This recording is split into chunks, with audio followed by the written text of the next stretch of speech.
El Nino is the warm phase where the tropical Pacific is warm, and La Nina is when the tropical Pacific Ocean is cool. You've just gone through an El Nino phase. El Nino is typically wet and cool. And certainly we have seen wet and cool the last couple of years during the El Nino phase. And what I want to emphasize is that there's nothing new about El Nino, La Nina. It's been around for thousands of years, and it'll continue to be around for thousands of years. The difference is that when it happens in a low solar cycle environment, the amplitude blows out on the effects. Whatever you normally would see, it blows it out. And boy, did we see that in the last year. Last February, based upon our work with these cycles, we projected in February that we would have a record flooding, record rainfall, record delayed planting season before anybody else mentioned it. And we did it because we looked at the cycles, we looked at the sun, we looked at the El Nino, and we projected that the amplitude would blow this thing out, something along the lines that we've hardly ever seen before. And we experienced that. But that's behind us now, and you've all experienced unbelievable, unfortunate moisture here in Mississippi. But what I want everyone to get their hands around is that we can predict El Nino, La Nina like a fine-tooth clock based upon the 12-year solar cycle.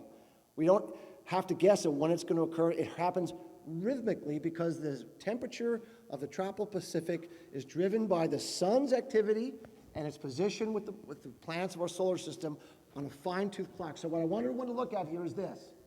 Notice that when we come down into a trough, it's El Nino. We go into the bottom, it's La Nina. Down into the trough, it's El Nino. Into the bottom is La Nina. Down into the trough, we just had El Nino, and now we're ready for La Nina. I'm telling you, it's going to happen for sure as I'm sitting here. We've done this research. This has been working for hundreds and hundreds and thousands of years.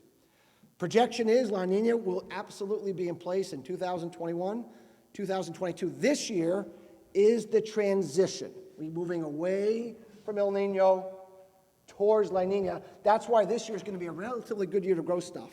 Not perfect. There's going to be some problems in the spring, but overall, this is going to be a pretty good year. You're going to be able to get some things done. You're going to be able to produce some crops. You're going to be able to recover a little bit from the last couple of years. But remember, the La Nina is always the worst weather pattern for the United States in general. Even under normal circumstances, when a La Nina hitting at the trough of a solar 12-year cycle is always much, much worse for U.S. production than an El Nino. El Nino is, generally speaking, not too bad. The last La Nina we had was 2010, 2011, 2012, at the last trough of the last 12-year solar cycle. Last time I checked, that's the last time we had any weather that was actually really bad here in the United States, outside of the past year that we just had. So if we had weather that was that difficult during that 3-year period that produced $8 corn, and now we're in one of these grand solar cycle minimum phases, and now we've just experienced this historic El Nino event with moisture beyond belief, we can anticipate the La Nina is going to deliver a similar but equally as extreme blow. And what does it mean to have a La Nina? Endless winter, extremely hot, dry, but short winter in this case. So this is what we're expecting to see as we move in to 2021 and 2022. We think it's going to be one of the most challenging periods for weather, not just the United States, but globally around the Northern Hemisphere.